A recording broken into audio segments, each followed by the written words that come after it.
Abramos a palavra de Deus em Marcos, capítulo 6. Marcos, capítulo 6. Marcos, capítulo 6, de 53 a 56. Diz assim a santa palavra de Deus. Estando já no outro lado, chegaram à terra em Genezaré, onde aportaram. Saindo eles do barco, logo o povo reconheceu Jesus, e percorrendo toda aquela região, traziam em leitos os enfermos para onde ouviam que ele estava. Onde quer que ele entrasse, nas aldeias, cidades ou campos, punham os enfermos nas praças, rogando-lhe que os deixasse tocar ao menos na orla da sua veste. E quantos a tocavam, saíam curados. Vamos orar mais uma vez. Pai Santo, te louvamos por tua palavra, te louvamos porque o Senhor fala ao nosso coração por meio dela, e pedimos que mais uma vez o Senhor fale conosco, nos edifique, ó Pai, nos mostre onde nós temos errado, nos repreenda, ó Pai, e nos ajude a melhor te servirmos. Fala conosco por meio do teu Santo Espírito, que é aquele que pode de fato aplicar a tua palavra no nosso coração, para que nós a percebamos, para que nós de fato cumpramos a tua vontade. É o que nós pedimos e agradecemos. Em nome de Jesus, amém.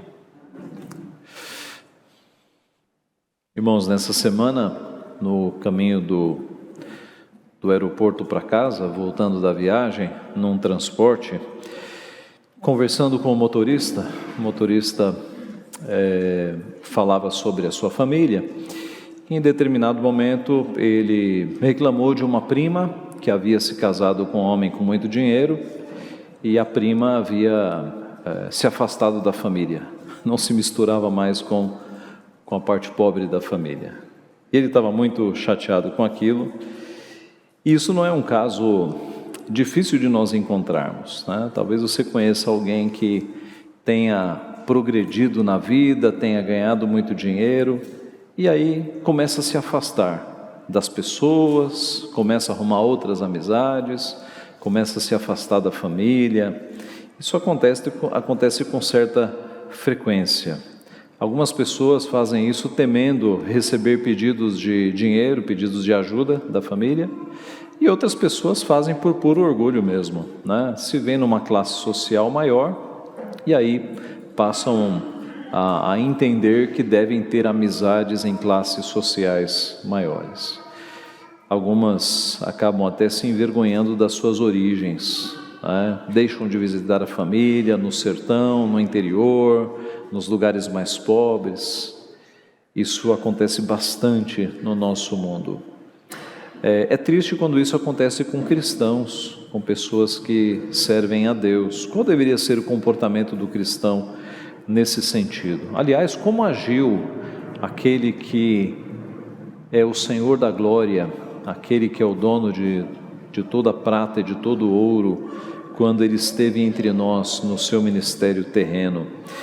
Essa pequena porção do Evangelho, que é encontrada em Mateus também, Mateus 14, mas nós vamos analisar Marcos, porque traz alguns detalhezinhos a mais.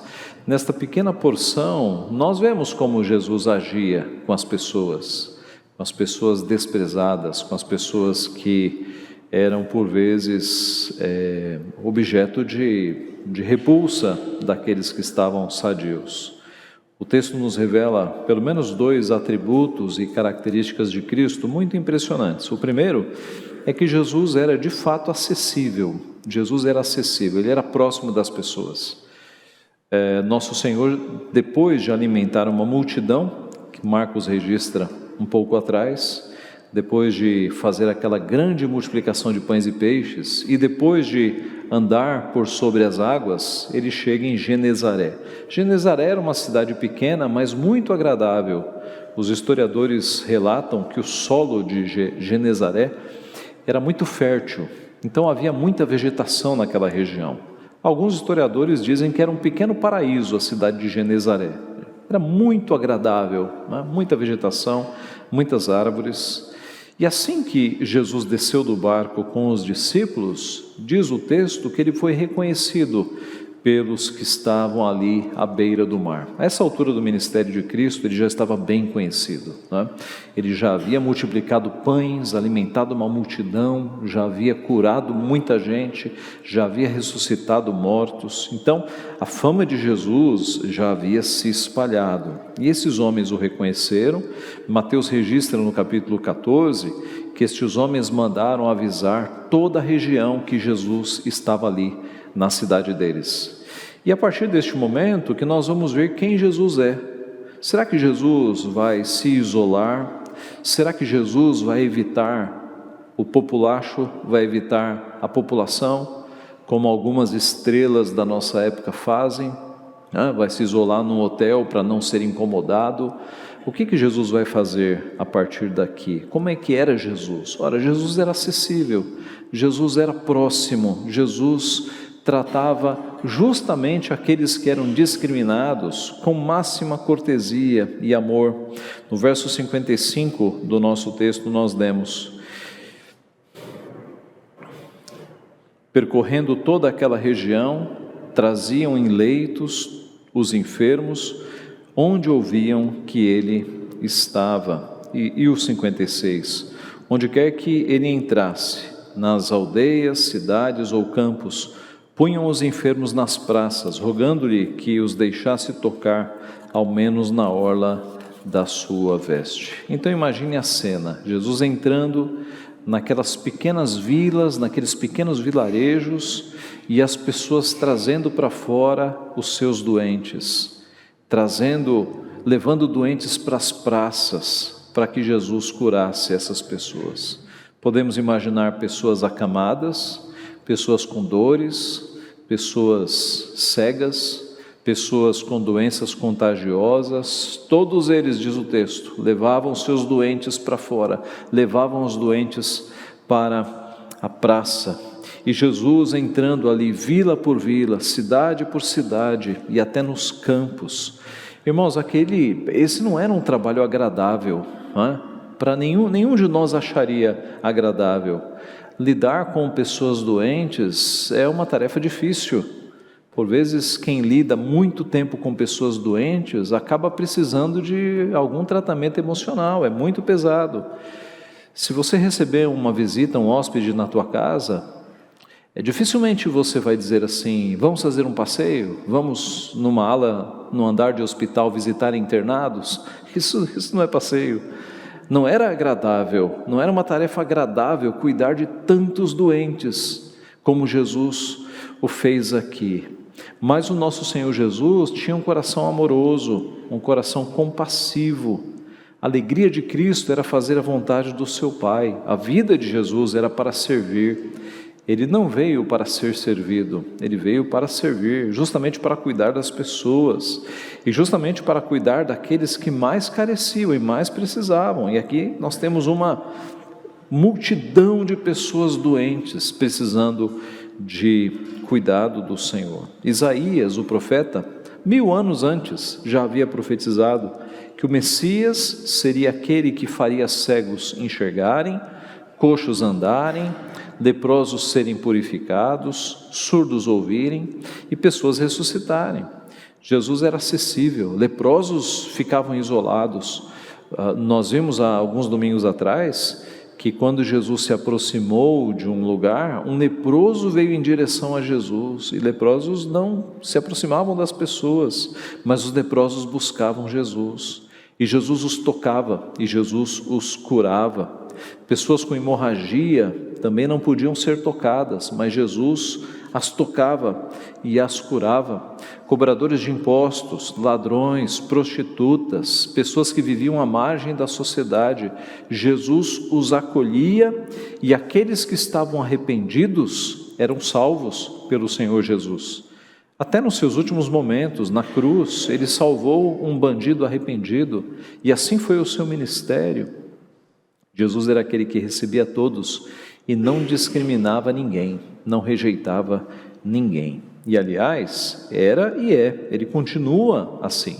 O seu convite amoroso ecoa pelos séculos: vinde a mim, todos que estáis cansados e sobrecarregados, e eu vos aliviarei. Então, sempre que nós precisamos, nós podemos ir a Jesus, e Ele sempre nos socorre, Ele sempre nos ouve. Irmãos, isso é uma bênção.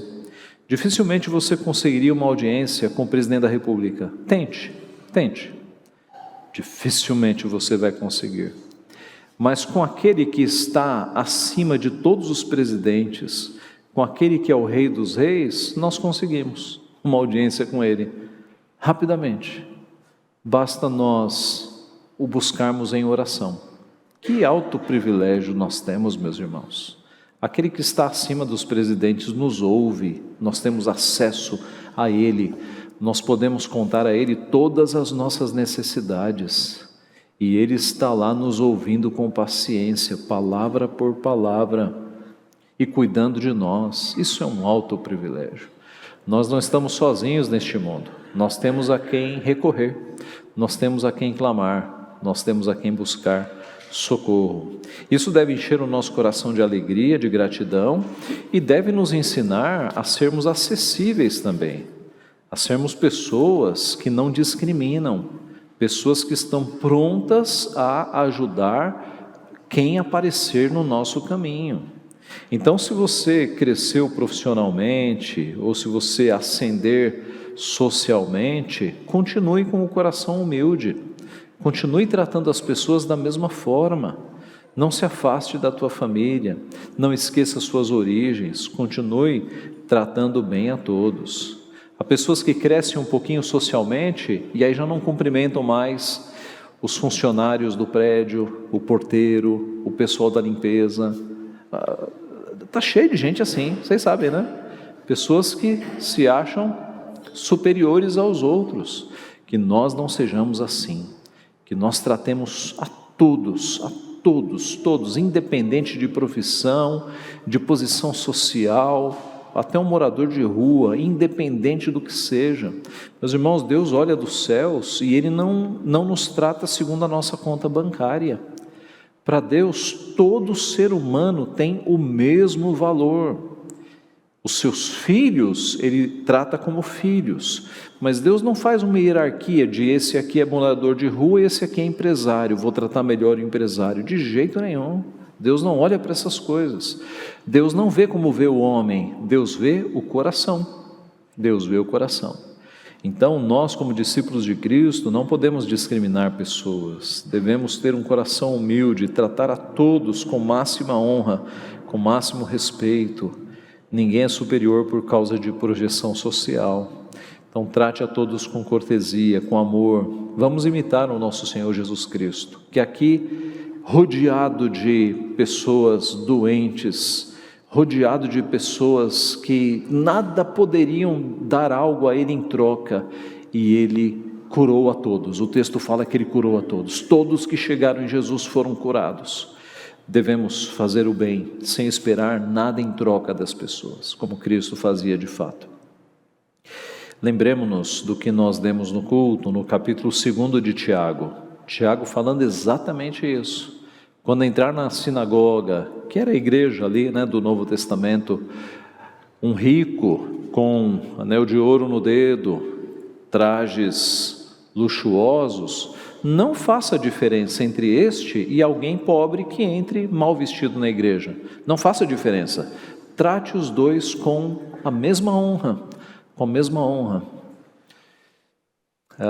Nós devemos imitar o nosso Senhor Jesus Cristo. Então, em primeiro lugar, Jesus era acessível e nós devemos ser também. Em segundo lugar, o texto nos revela que Jesus era poderoso. Veja o verso 56. Onde quer que ele entrasse, nas aldeias, cidades ou campos, punha os enfermos nas praças, rogando-lhes que os deixasse tocar, ao menos na orla da sua veste. E quantos a tocavam, saíam curados. E quantos a tocavam na orla da veste, saíam curados. O poder de Jesus era tão grande e tão acessível, que havia poder até nas suas roupas, transbordava poder até pelos panos, até pelas roupas de Cristo. Bastava tocar na ponta das suas vestes e as pessoas já ficavam curadas. Aliás, nós temos um registro específico deste. O texto dá a entender que muita gente tocou nas vestes de Cristo e foi curado. Mas nós temos um registro específico de alguém que tocou na orla das vestes e foi curado. Nós temos o registro de uma mulher em Marcos capítulo 5, a história de uma mulher que havia 12 anos sofria de uma hemorragia. E o texto fala que ela já havia passado por vários médicos, ela havia gastado, na verdade, tudo o que ela tinha para fazer cessar essa hemorragia há 12 anos, e essa hemorragia não cessava. E não era só uma questão de saúde.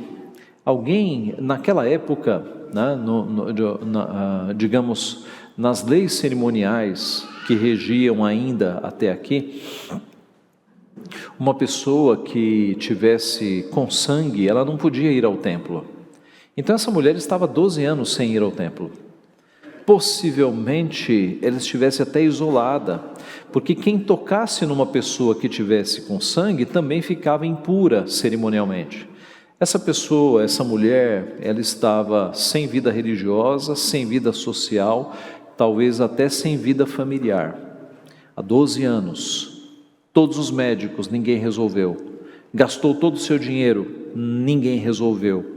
Mas eis que nos conta Marcos e os outros evangelistas que Jesus estava no meio de uma multidão, possivelmente ensinando, na verdade sendo espremido pela multidão, e ela silenciosamente, furtivamente, discretamente, foi chegando-se por trás de Jesus, muita gente, ela foi ali passando, e tocou na orla, na beirada, né, na borda ali das vestes de Jesus, e ela sentiu a cura no seu corpo imediatamente.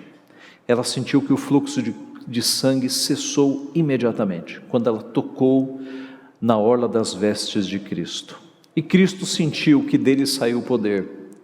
E Cristo perguntou aos discípulos: quem me tocou? Quem me tocou? E os discípulos: Senhor, as multidões te apertam, e o Senhor pergunta: quem te tocou?